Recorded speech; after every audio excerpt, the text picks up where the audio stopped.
Welcome to the UpStreamLife.com. I'm Vishal Krishna, the founder and editor. Today I have a friend who's been talking about value SaaS from the last 10 years. He's been helping a lot of companies. His company is called Upekkha. It's a 6-year-old company. Prasanna, welcome. Thank you. How are you? I'm good. You know, I heard that you're also starting a new cohort to mentor founders. When is that? What is that cohort all about? Tell me. Yeah, so at Upekkha, we help B2B SaaS founders grow faster, grow their businesses faster, go global. Our new cohort starts in September and applications close in the end of June. And how many do you select per cohort? So we'll be taking about 25 to 30 startups. We typically get about 400 applications. And you're also a fund. We're also a fund. So we fund founders about $100,000 per startup. So great. So this is why you have to check out the interview. You have to check out this interview because you want to be a better entrepreneur. And I have learned so much from him today. In just these 45 minutes, I have learned the mistakes that I have made. I'm not going to make them again, hopefully, Prasanna. But let me call out the sponsors. It's Finverse. Obviously, you have to reskill yourself, upskill yourself in finance. You can be a guitarist. You can be an artist. You can be a BCom student. Finance is everything. To run a company, you need to be mindful of it. So go download that app. It's called Finverse. And by the way, before you download them, check out our interview. Thank you, Prasanna. Thanks. Thank you. Prasanna, how are you? Great. You know, Prasanna, as a founder of Upekkha, I've been a fan. We've talked a couple of times. We've talked in COVID also. We lost touch. But, last 6 years, you built this company. You mentored so many founders. I said you mentored 125, but you said you mentored 250 plus. That's right. That itself is fascinating. So for the benefit of our audience, tell us what Upekkha does. You're much more than an accelerator, and we'll build from there. Sure. So in my previous experience, I was a B2B SaaS entrepreneur as well. Yeah. And over a period of time, what I found is that, a lot of SaaS founders make the same mistakes over and over again. And as an ecosystem, we want people to make new mistakes that others have not made before. And it's not productive as an ecosystem if people are making the same mistakes over and over again, right? So what we figured out was, hey, we can put together a curriculum, we can put together a community, we can put together capital. And between all these three, help founders save 2-3 years of their journey by providing the right frameworks, by providing the right advice, by providing the right supportive ecosystem, so that in that 2-3 years, maybe they make a few new mistakes, but they don't make the mistakes that everybody else has already made in the ecosystem, right? And that's now been working. So like you said, we've been working with about 120 startups now, 250 plus founders. Yes. We have a bunch of ecosystem partners like Azure, AWS, Google. They're your technology partners, yes. And so between all these things, we've been able to help about 3 startups cross $5 million in revenue. One of them has a Series A from 8 Roads. We've helped another 8 or 9 companies cross $1 million in revenue. We have another probably dozen companies between like 500K and 1 million which are growing and will get across that. And so, that a founder's need, especially as, let's say, a founder who's selling globally and they're in India, and so they have a lot of fear, they have a lot of things unknowns that they don't know. Yes. Exactly. A lot of unknowns. Yes. Between the curriculum, the cohort, the community, and the capital, we're able to help them address those fears and do things that they would not have thought possible. No, that's fantastic. So you've templatized the platform and mistakes can't happen again. And so you've ensured that you mentor them to make new mistakes and learn from those mistakes. What are those old mistakes? Let's start there. I remember covering Freshworks in 2010. And now we all know what Freshworks is doing. And a whole bunch of SaaS companies have emerged. India is the SaaS capital now, but people in Chennai would say Chennai is the capital. Yeah. What's changed? What were the older mistakes? The world has also intrinsically changed. We didn't have smartphones in 2010. At least it was just started. Not many people had Blackberries. But now it's a different world. It's a chat GPT world. I want you to talk about that also in a bit. So what were the mistakes in the past? What are the new mistakes? Sure. And how has that helped Upekkha understand the founder's need? Sure. So one common mistake that founders in India make, the most common probably, is to try to sell to Indian SMBs. Okay. So that's one of the most common mistakes because, if you want to get rich, right, then... of course, I want to be rich. You want to get rich, right? So if you go and marry somebody poor, right? Yeah. You might marry for love. Yes. But then you should not complain that you are poor. Absolutely. Right? Absolutely. If you want to be rich, then go marry somebody who's rich. Indian SMBs are not rich. They are themselves cash flow poor. They are themselves, profitless. It's the reality. They're struggling. It is a reality. So now if you say, I will build software for somebody who is poor and I want to be rich, I'm like, do it for love. Yeah. Right? Absolutely. Do it for seva. Well said. But don't try to become rich doing that. Those are not... Doesn't match. The metrics don't match, yeah. So, second mistake... That's beautifully put. Nobody realizes that. It's true. Second mistake, very common, is that founders don't play to their strengths. So what I mean by that is, there are a lot of founders, maybe they worked in a large enterprise kind of an organization, right? Yes. And they figure out, hey, there are some problems like this. And then they come out, and instead of solving that problem, they pick up something where they have no understanding. Yes. If they were in a large enterprise, typically they may understand sales, they may understand, how to work with large organizations and stuff like that. They pick, working with smaller organizations or things like that. So it doesn't apply to the smaller organization? Those learnings don't apply here. Wow. And it could be vice versa as well. Somebody might have built a career in B2C, so they understand consumers very well, they understand what consumers want, all of that stuff. And suddenly they're building things where, sales is very important. So, you're not playing to your strengths, you're actually playing to your weaknesses. So you should be selling to large enterprises, but here you're selling to SMEs, thinking they will become large enterprises, and hence the opportunity, whatever. Right. Yeah, and it's interesting you say that too. So you learned a lot of deep insights about a particular problem, and you have developed a lot of skills to solve that. But instead of building a business in that, you're going and trying something new. Building a new startup is hard. On top of that, if you're building a new startup in an area, in a domain which you don't know, with skills which you don't have, then you're just like compounding the difficulty of the problem. And you're going to burn out soon, trying to sell to... Burn out very soon, right? Because in this particular case, what happens a lot is that you see things that look like, man, why hasn't somebody solved this problem? If only somebody solved this problem, the customer would be very happy and stuff like that.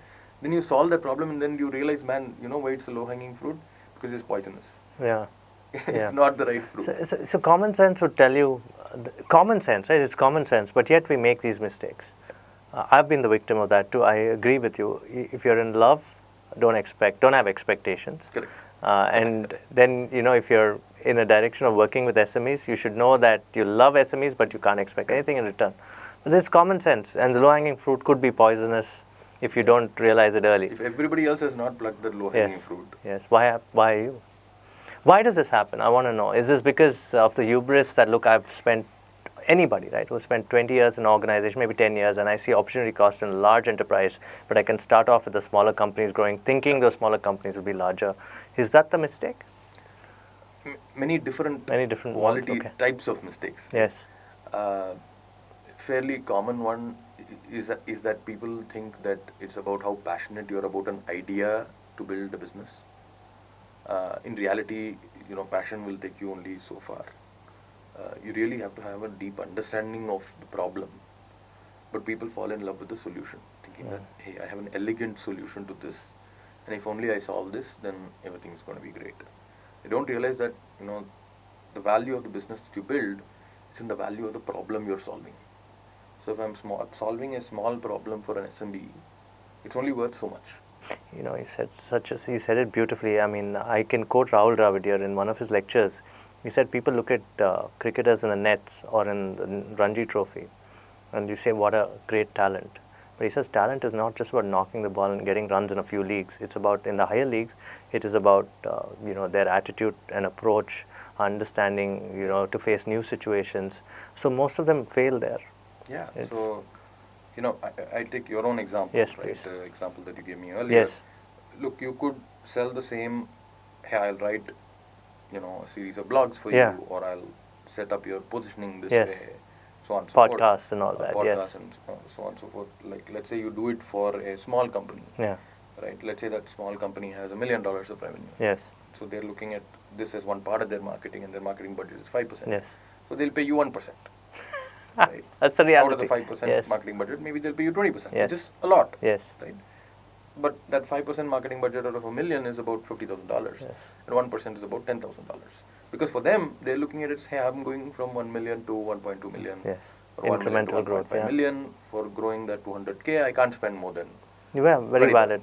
So you need to have that understanding. That understanding has to be there. Now, the corporate client that you spoke about, without naming them, they are looking at, look, I have $100 billion in sales. Yeah, and they're okay to spend 100K. And I am going to grow to, $110 billion. Yes. For the delta of $10 billion, my marketing spend is going to be same 5% of that. Just so happens that 5% is, $500 million. Yes. Yeah. So in that $500 million, what am I putting towards different buckets?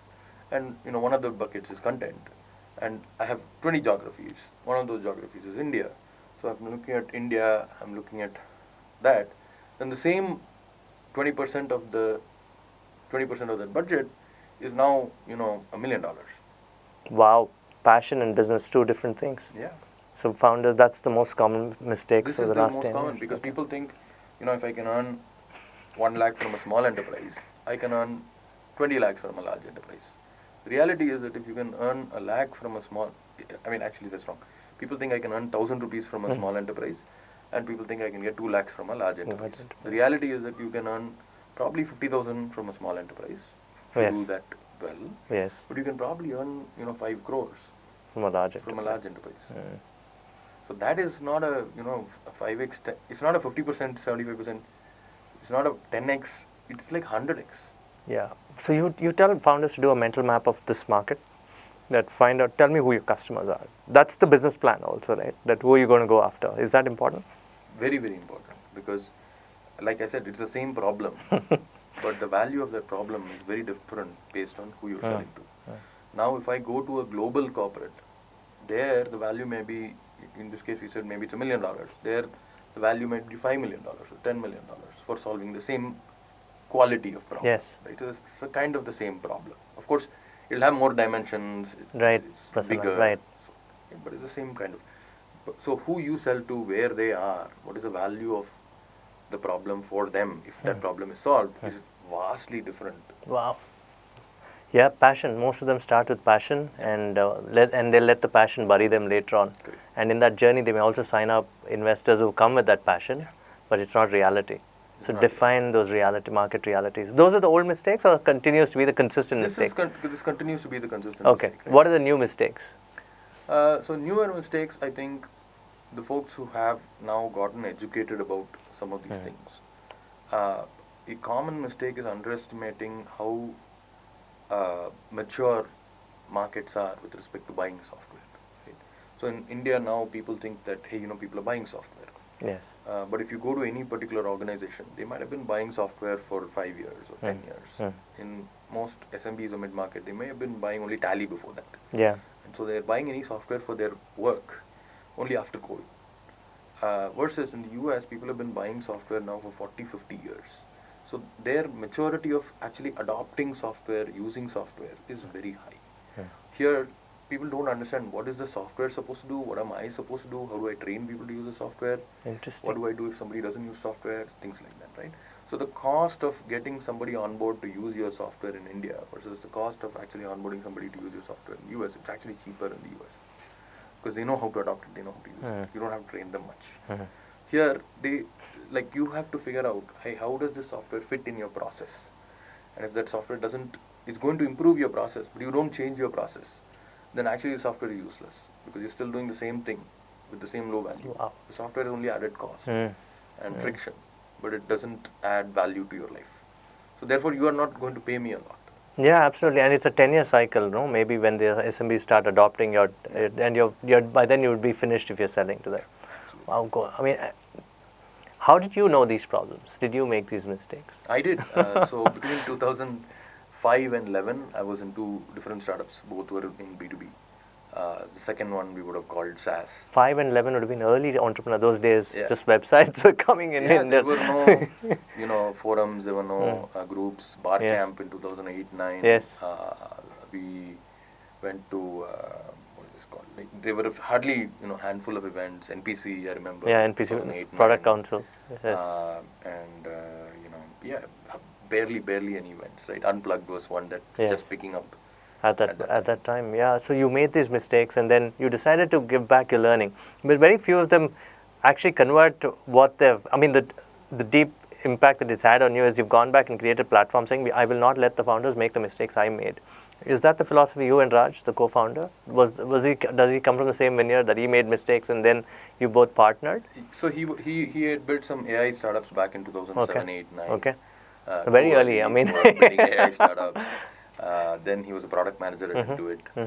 He was also the founder of Mobile Monday. Yes. And he was also the founder of another ecosystem organization. So he's worked with hundreds and hundreds of founders. My third co-founder, Shekhar, he was in the Valley from 91. He was part of a company that went IPO in 98. Okay. A couple of $1 billion.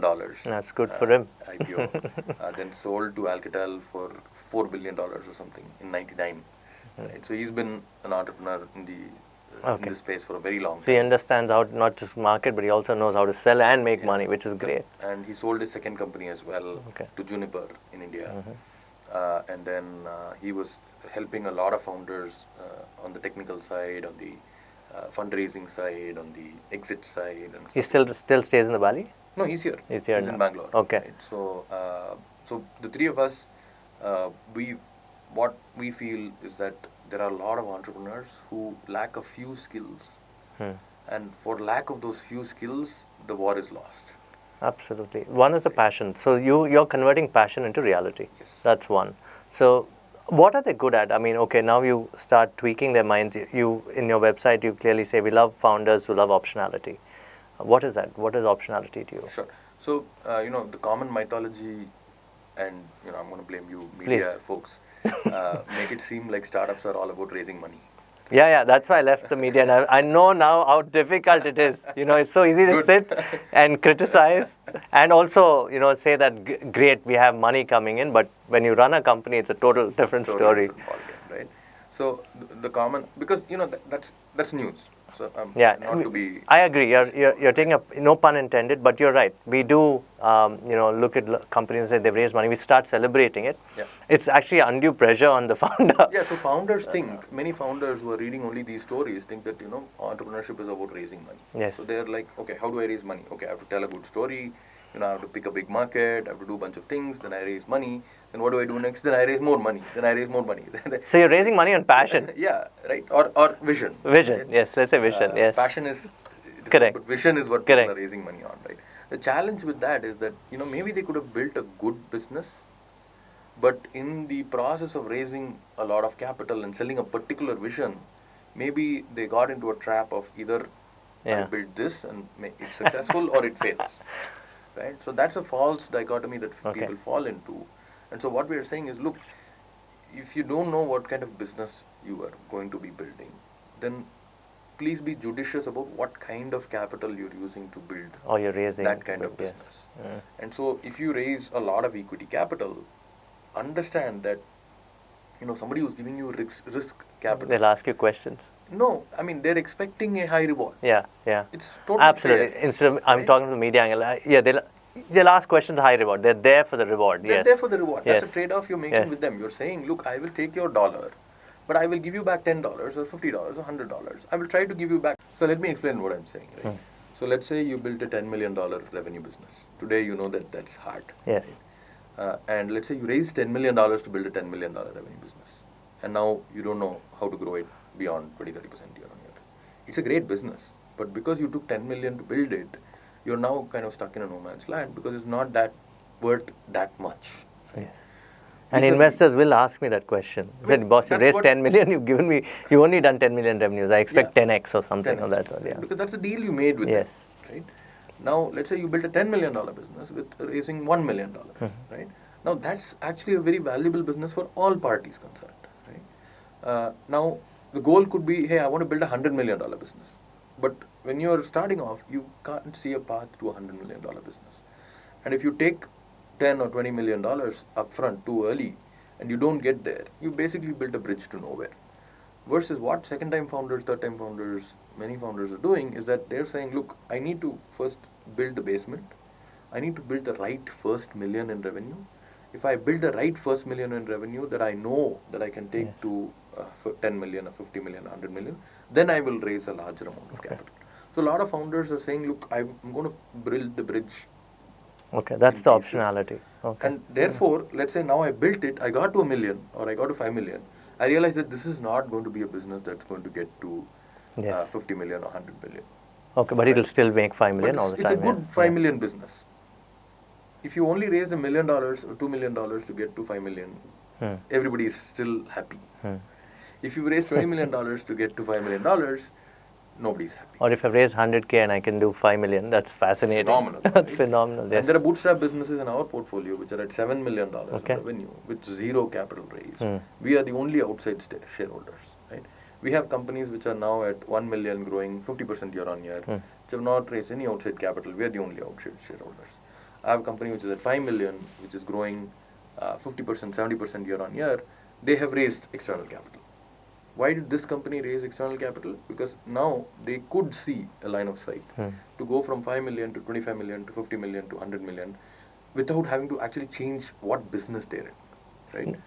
So that's kind of, by taking it step by step, people can de-risk. I want to say this. You're like a doctor who's like the old family doctor. You're the antithesis of modern medicine or modern business, right? You're protecting these folks. Are they cognizant of the fact that when they come to you, they have to go to these kind of metrics that you put in, which is very essential, because there's so many founders who go out and raise anyway, and then they figure out the problem. They say we'll figure out the problem afterwards. But how do you filter? But such founders come to you too. Yeah, they do. See, That's interesting. It's again because it's not necessarily that that's their core belief, right? Yeah. Many founders, their core belief system is that, hey, I want to solve a real problem, right? I want to add real impact. Okay, that's there. That's their so they core have motivation. that. Okay, great. But the mythology that they have is that, I have raised capital. So they raise capital. Right? And then they're on this trajectory, one way or the other. Yes. And then the other part of the problem, which you must have faced as well, is that, how do you know that you're selling something that's actually valuable to someone? Too many times, a common mistake is that people force sell these things or give it away for cheap and then call it sales. Like your, e-commerce company selling, deeply discounted products and saying, hey, now have a business. No, you don't have a business, right? Because you're giving away money. Yes. Of course, people are taking money. That's not a business. Yeah, you're spending more to get them on board, yes. Yeah, so that's not real business, right? So people end up doing things like that. But on the flip side, how do you know you're building something that's really valuable? If you have a customer who's willing to pay full freight Got it. for something that you're building, then you know that you're actually solving a valuable problem. Now the question is that valuable problem there for enough people that you can get to a 5 million or a 10 million or 100 million is the next question. And that may be the same problem that you identified on day one, or it may be, adjacent set of problems, or maybe you need to do a little more, or maybe a little less, or maybe you are doing it for these people, but you need to do it for these people, right? And, what you're doing may not change that much. But who you're doing it for may change a lot. As in your case, you figured out that, hey, if I work with a certain class of companies, which are small companies with small budgets, it's hard. You're doing the same things, but you're doing it for a much larger organization. Yes. The experience is also more professional. Yes. But the value that you're creating there may be 1,000 times more. And the learning that I get also in the process, And now hey, if they're paying X for it, then they must be getting at least 5 times that value or 10 times that value or more. Correct. So you know that you are creating that value because, the person who's buying this software, buying whatever services from you or software from a SaaS company that I work with, that person is also smart. Yeah. They didn't get to that job by being an idiot. Right? So they're looking at it and saying, this software has value for me, that's why I want to try it. Or this service has value for me, that's why I'm going to use it. Right? So that validation is actually far more important. Yes. Got it. And that validation can only come from customers. Too many first-time founders, too many people who don't understand this game think that their validation is coming from VCs or investors. No. If you get validation from customers, you will get investors. If you get investors, you don't necessarily get validation from customers. No, well said. And now you know how much harder it is to get validation from customers vis-a-vis validation from investors. Yeah, I think it also stems from the fact that the validation also has cash flow problems. Yeah. Then you know that, oh God, you have to really think through. Exactly. I'm so glad you added that. I mean, your thoughts on optionality. Now I understand why founders should believe in optionality. But they're ready to be mentored. Yes. That's the question. So you filter down. You must be getting thousands of applications And you take what, 10 per cohort per year or 20? We are now at about 25 per cohort. You can handle all of 60. them? Yeah. And you do it with external mentors? How do you handle it? No, we don't have external mentors for the core part of the program. Okay. So what we found is that there are a set of frameworks and we fit them very well together. And we only do B2B SaaS and primarily global Yes, global, SaaS. the guys who can do cross-border. Yeah. So these frameworks are built for B2B, global, recurring revenue, SaaS startups.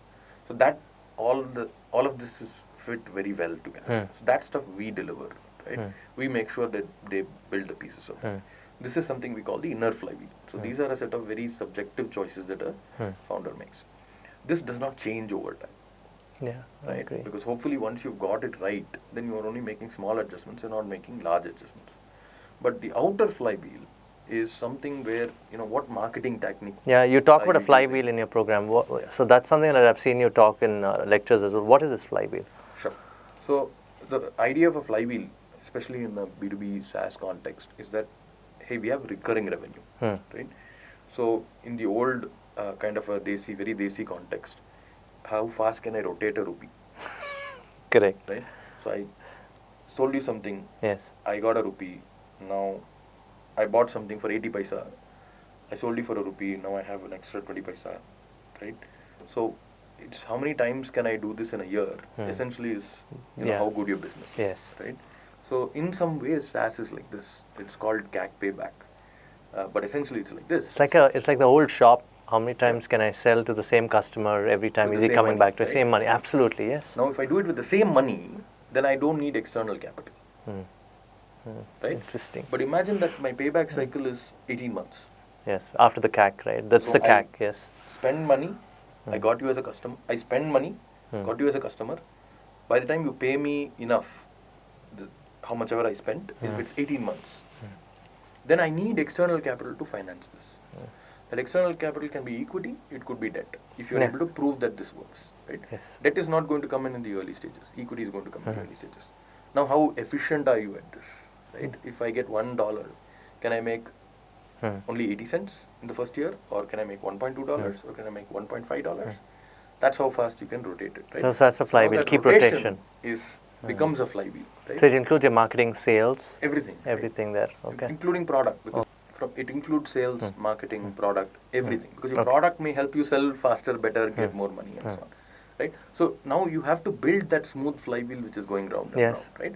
And that's the inner flywheel has a certain set of choices. I agree. Around, what problem are you solving? Who are you solving that problem for?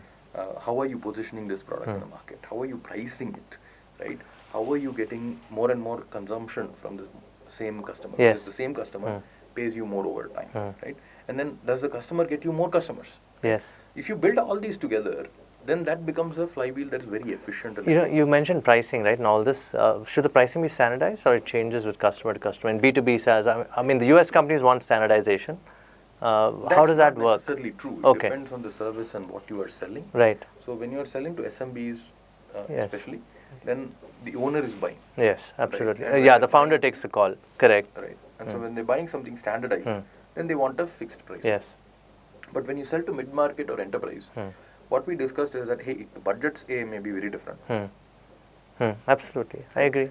Number two, the value delivered may be very different. Yes. The pieces in the delivery may also be very different. Correct. So then how can the pricing be the same?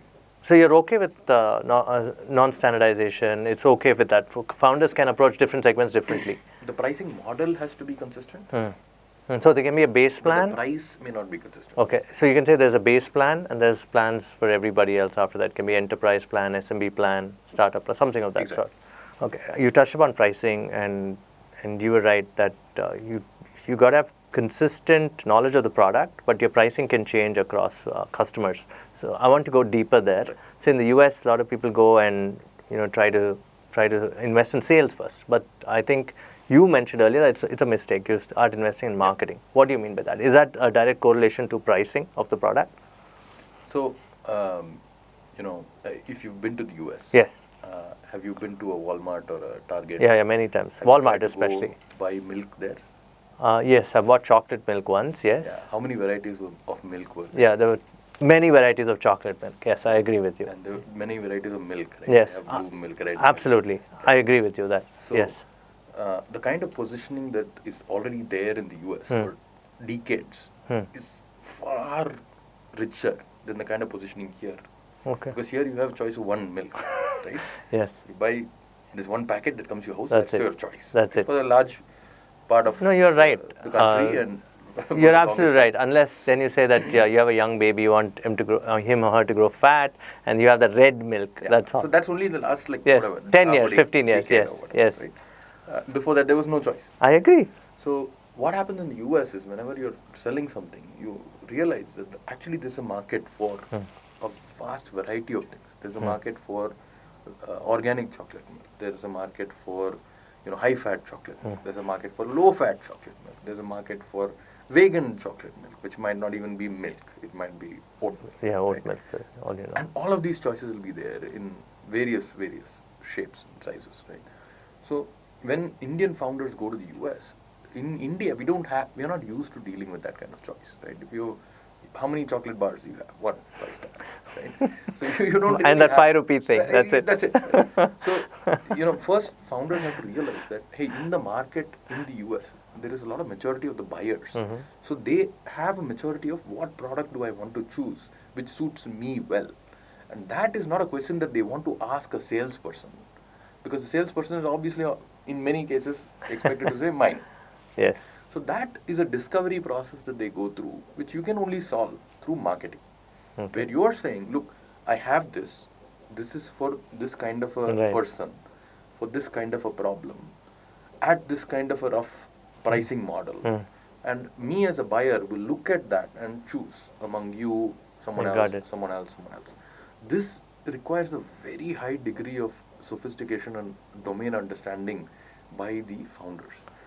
Most founders from India start off with sales thinking that, look, let me first get the first 5 sales or 10 sales and then I will make sense of this. Without realizing that each of those customers is going to have a much more degree of nuanced understanding of what they want to buy than you have of what you are selling. Because in India, you might be the only product of that kind, and the customer is only discriminating on price. In many cases, customer is buying whatever is cheapest. So that's more customized, nuanced, and you need to have that understanding. Exactly. So you just have to build relationships, find out, and come back with a plan. So you have to analyze the market. You have to analyze the competitive landscape.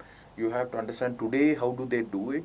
You have to understand, as a very rough example, if that market, if your customers are in a market which is very cost competitive, then they are looking at pricing, low pricing. Their pricing to their customers. So therefore, they are going to be more cost sensitive than some other market which is very innovation driven. In an innovation driven market, they may have very high margins.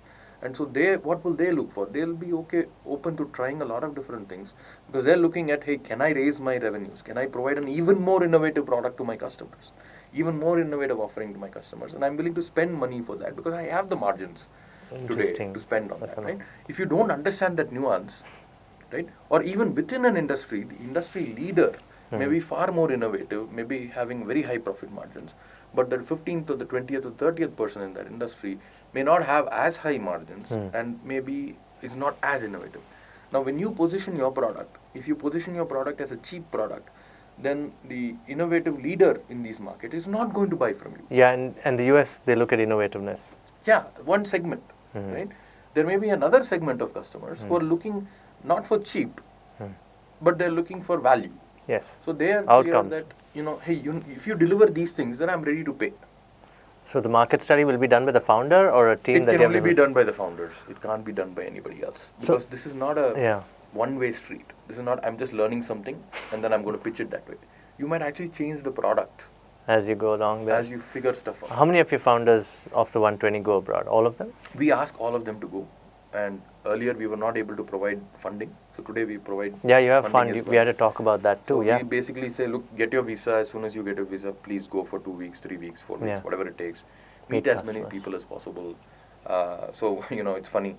One of our founders went to an event and they found out that, there are like 6,000 companies of his segment. that segment, which are coming to one event.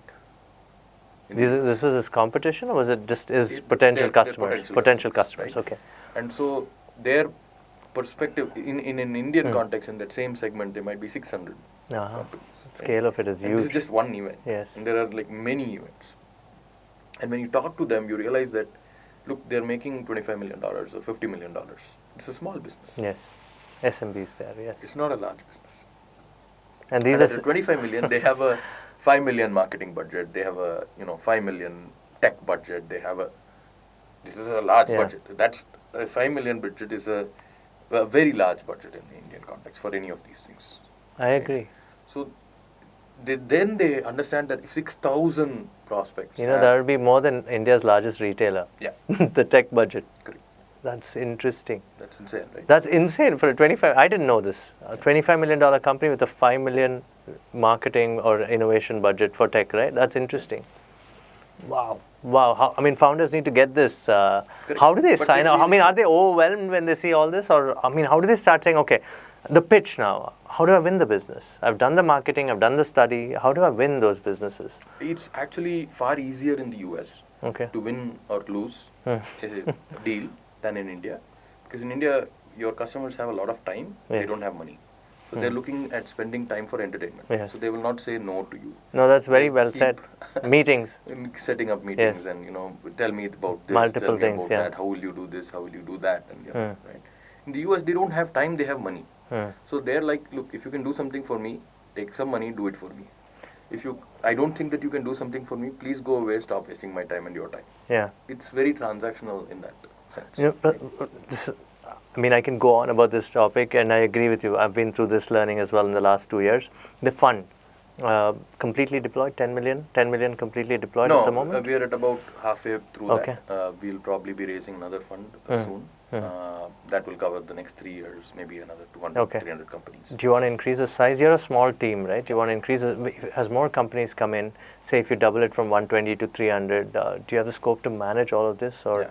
So for the first 3-4 years, we were figuring out what is working and how do we make it work and stuff like that. Yes.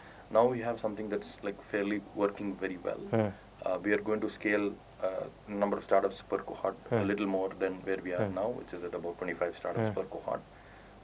But I think the same team with GPT, with a lot of automation that's coming in, will be able to help support a lot more startups every year. How would GPT impact the SaaS industry?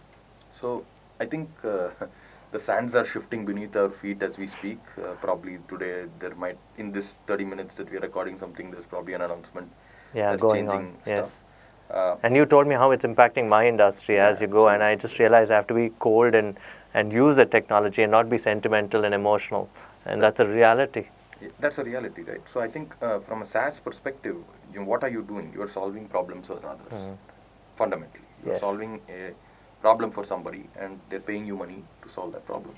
Now, if you can solve that problem more efficiently, if you can solve that problem more effectively, then they're going to be, your customers are happier, they're going to pay you more if you solve it better, right?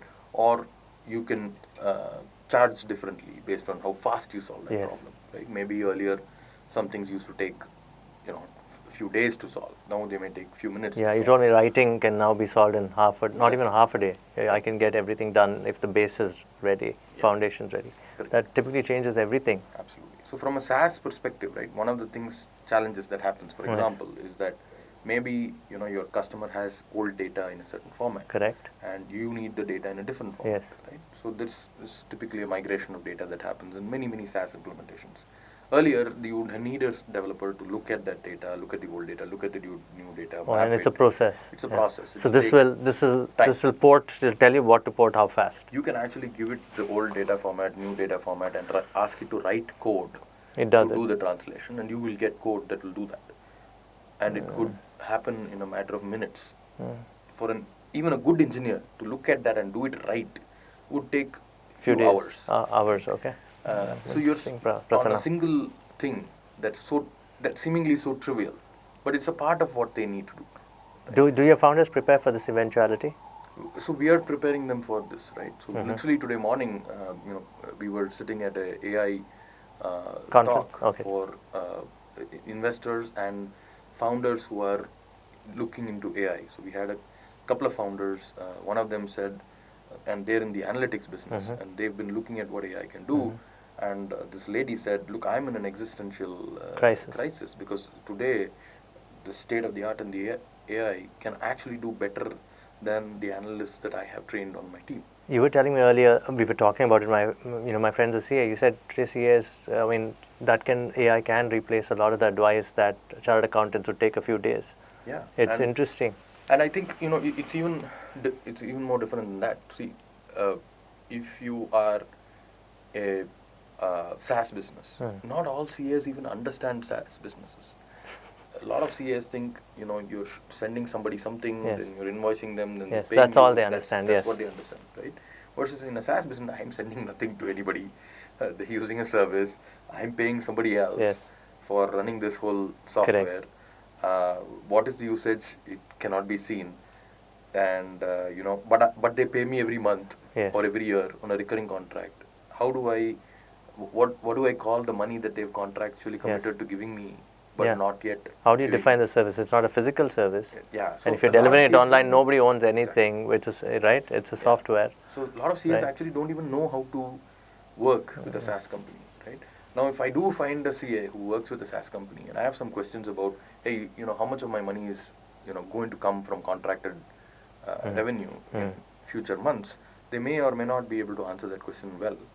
I may be able to get a better answer from a GPT or an equivalent tool faster. Right? There may be situations where that particular CA has not come across those situations. But today GPT has crunched all the data about all of these situations from different forums and different laws and things. Regulations also? Regulations as well. Whoa. Right? So it may be actually able to point you in the right direction. That's what I'm saying. It's a partnership. It's a partnership, right? It may not be 100% right. But then many times your service provider is also not 100%. Yeah, and they take a week. And constant reminders. Yeah, because maybe they're also struggling to get answers to some of these things. And they have to read books and but if you're pointed in the right direction, you will be able to ask better questions. And they can sharpen it and give a better answer. Give you a more precise answer. Because maybe we are not subject matter experts, so we end up asking the wrong question. Yes. Right? But if you're able to sharpen that question so well that they're able to look at that and tell you, for this is what applies, then you're confident that answer is more right than the answer may be in GPT. Is the world shrinking, in a sense, bloated teams or bloated software? Things have changed so rapidly. We were all used to 80s, 90s. There was a certain veneer of time. Now it's all shrunk. How does that change the dynamics of running an organization? Yeah, so I think, different things are going to happen. I know one software team, they build a very, very high tech core piece of software infrastructure. This, everybody in India has probably used it in some way, shape or form at some point in time. That company has decided that they will no longer hire junior developers. Okay. Because the task that they were using junior developers to do, a GPT and a senior developer are able to do faster and better than if that senior developer was spending time training somebody. Right? So they've decided not to hire any more junior developers. On the other hand, there are certain firms which have decided that, we can now get our junior developers or junior folks to do a lot more work at a higher quality than they used to do before. Okay. Right? And this is empowering them to actually go and win bigger contracts, better contracts, deliver better quality to their customers. With a workforce that is younger and more agile and, they would not be able to do that quality of work with this. Yeah, with the trained approach, it's going to take longer. Because that training would take years and years. How does that change university education now? To me, university education has been, more or less, especially in India, behind our engineering perspective or a BCom perspective or specific perspective. I think they've been teaching all the wrong stuff. Yeah. I think most of it is useless. What they need to be teaching people is how do you learn how to learn. And what do they need to be teaching people is how do you work in a team to get things done. What you need to teach people is, hey, if I'm going after something big, how do I break that down into pieces that we can do one after the other to do that together to achieve something much larger than all of us. Ironically, the only people in college who learn how to do that are the people who run the fests. I agree It's with so you. ironic, right? Yes. And they're typically considered the Yes. most frivolous, Yes, guys. useless Yeah, they louts don't score. They don't in score college. the 10 or whatever Yeah, that. but they're the actual people in a college who learn the skills that are actually useful in running a business, or creating something larger than yourself. And so more and more, society is going to demand that who gets paid are the people who are able to create things that are much larger than themselves, of whatever kind, right? It could Yes, be I engineering, understand. it could be media, it could I be understand. sports, it could be So, anything. I like this. So no bloated software. That means more responsibility on the leaders to train the people differently, make them curious. So there's no bloated software, no bloated teams. So therefore, we're going to build something nimble. I like your analogy. Chaos is consistent, but it's how we use that chaos to our advantage is what's going to be the norm from now on. Yeah, so I think, whether you go 2,500 years ago, there were complaints in Pompeii that were written that, the youngsters these days have no responsibility, they're Yes. useless. They're riding Society is chariots. going to, Yeah. yeah, they're watching porn, Yes, I society agree. is going to I crash agree. and so on. So that's a 2,500-year-old, 5,000-year-old Still complaint, remains, right? yes. And there's the same complaint that people are saying civilization is going to cease to exist, Yeah. society is going Yeah. to... There's no right? doomsday here. It's always Yeah. that, right? But my belief is different. I think we build tools. We have to figure Yes. out how to use tools. You- People think that about fire society in is- the wheel. Exactly. We got Yeah. it's as simple And as that. I think to me, when the printing press came, these are literally recorded I agree. instances, right? The 14th century, the printing press changed the world. Yeah. Otherwise, we wouldn't be sitting here We today. won't be sitting. And people said, look, all the people who copy books, what will they do? Yes. Right? And they're all surprised that, oh my God, these people will lose their jobs. But the printing press created an ability for so much written word Yes. to create science, to Yeah. create art, to create media, to Spread create knowledge, everything yes. else, to spread Yes. knowledge. And so these are tools that people use. And the society we build around that is something that we as individuals and as societies, we have to build that society, Yeah. which will make sense in a... So don't live in fear. Embrace particular it. Embrace it. Yeah. And it's interesting, right? I'm glad we went from business to sociology. Do you think the founder today has far more responsibility to think of these things? There's so much pressure on the founder. I mean, we spoke about cash flow, waiting customers. These are societal problems. Where do you ask them to be real? Just focus on the business and leave everything else to whatever happens, but be contemporary to new technologies. So I think, my mentor, Professor Saras, the way she thinks about entrepreneurs is that she believes that entrepreneurs are the ones who are creating the future world. So every entrepreneur, irrespective of what they are building, is actually participating in creating that future world. Yes. We're not like stumbling through discovering a future world. We are literally creating that future world. So the onus that I place on every entrepreneur is, look, what world do you want to create? That is literally what my perspective is. So when you look at it from that perspective, if I am solving a problem for somebody and they're ready to pay me for it, if it's a worthwhile problem to solve, then I'm making the world a better place. Yeah. In some way, shape or form, right?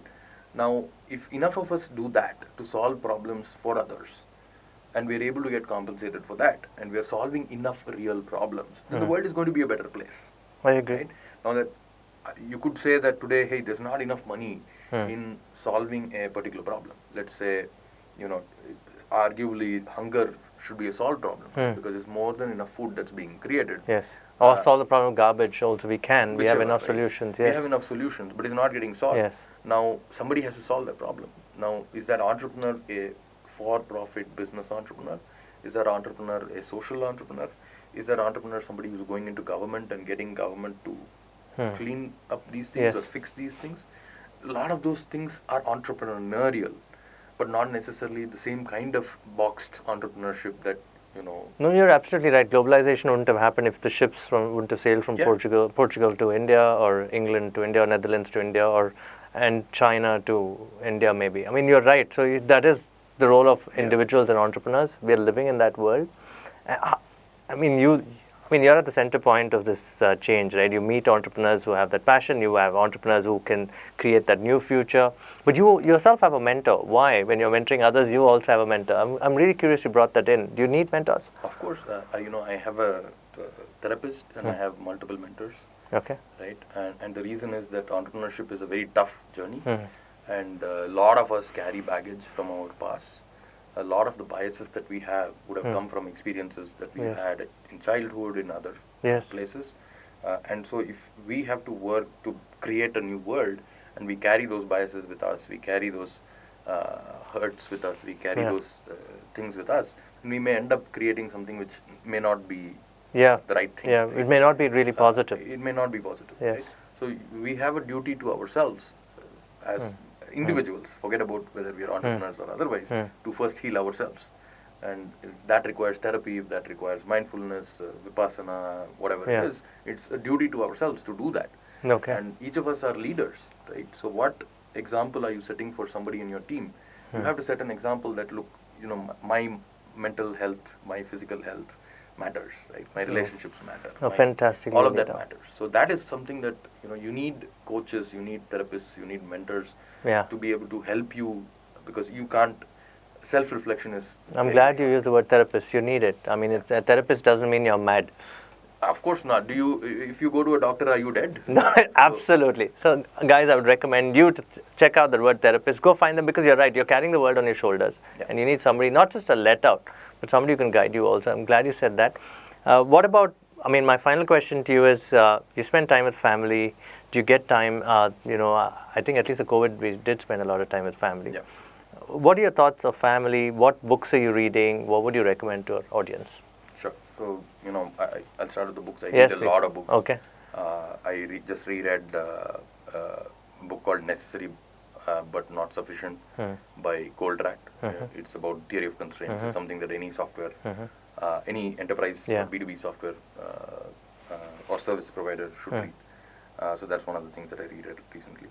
From a family standpoint, my wife is also an entrepreneur. She's a PhD in computer science. Okay. She's a 100K ultra runner. That what marathon or whatever. 100K run. What is that called? Ultra human or something? Ultra marathoner. Yeah, Iron Man. Yes. She's not yet an Iron Okay. Man, but she's run a 100K race and won. Do you want to do that, or you want to just say I'm the guy who reads the books? There has to be balance in the universe. Yes. So she runs and I don't. So between us, we average out. Very good. Very good. And you have kids? I have twins. They're 7 years old. They go to school. Okay. So it's a lot of. So you keep yourself a busy life. I mean, they keep. Yeah, all of them keep me busy for sure. And what are the books? Do you get inspired by movies, or do you? Are you a guy who gets inspired by great entrepreneurs or entrepreneurs who come and say I don't know anything? Humility is important. Yeah. To know what you don't know. False humility is. Not You can catch useful. that. You can when catch founders are Yes. bullshitting. Yeah, I have like an Olympic medal in BS detection. We should do a panel on that, man, next time. And that's great. So BS detection is real. So don't bullshit founders don't bullshit. Also, founders do bullshit on the books. And that's something that you can catch also, right? Yeah, absolutely. So a lot of books, they should be 20-page pamphlets, but people write them into 200-page books because nobody's going to buy a 20-page pamphlet. No, I mean, there's a lot of bullshit out there anyway. I don't want to get into that, but that's fantastically said. Do you have a title called Chief Bullshitting Officer? No, it's Chief Bullshit Detector. You did, yeah, absolutely. Chief Bullshit Detector. You had that title. You still carry It's on LinkedIn. Yeah. It's on LinkedIn. Yeah. No, I would recommend all of them to check out that book, Necessary But Not Sufficient. But Not Sufficient. It's by Goldratt. Yeah. Goldratt is a celebrated author, of course. You said service providers should read it, like me. Yeah. Why? So, I'll give a metaphor, right? So let's say let's say you know how to play table tennis, right? And so where is the knowledge, right? It's all over. Yes. The software is there in your Yes. nervous system, your muscles, and so on. Correct. If I say tomorrow play tennis, it also has something you hold in your hand. Yes. There's also a ball. There's a net. Complete different Is it the same? dynamic. It's not the same, Yeah. right? It's completely different, Yes. right? So you have to rewrite your software to be able to play a different sport, right? So software actually is about what outcome you want to achieve and how you want to achieve it. So now let's say that I gave you the racket, I gave you the ball, and I said, go and play in the tennis court, and I don't rewrite your software, and you don't change your software or your processes to deal with that, then will it work? It will not work. It will not. So too many times founders think that just the software alone changing is enough. Yeah. But you have to change your process. Only then the software is useful. And the common thing that's happening, HDFC Bank, They give you a form online. which Yeah, is the or same any damn bank, form. right? Today, any bank today. They give you the same damn form as Yeah, they've just moved the paper to online. online. And then it times out, it's worse than paper. At least paper's in front of you. Exactly, right? So that's a worse process than before. Yeah. Tech didn't help that process become better because they didn't use tech to they didn't change the process to fit the tech that's available. No, it's so true. Right? It's just like having an Uber, right? I mean, there were taxi companies that adopted Even before software. that, yeah. But what did you have to do? You had to call and say, Yes. hey, I want a taxi at this place at Yeah. this time. And even share your credit card in many ways. And share your card and do all that stuff, right? If the process is not changed, then the value is not created. Correct, I Right? get And so it. necessary but not sufficient talks about that in brilliant detail and explains exactly how, why this is true. And it's a very nice story, so it's very easy read for even people who don't like to read. No, I'm going to check it out for sure. And we're going to do a panel on chief bullshit detection. I am going to hold you to it because it flashed in my mind. I didn't have plans to raise it in this interview, but we're going to do it, okay? Sure. Next Let's time. see. So thank you so much. Pleasure being here. And all Thank the you best for to your having me. companies. No, Yeah, it's so my do you. pleasure. Thank you for... Actually, I've learned a lot. Thank you, Pras. Thank you. Sure.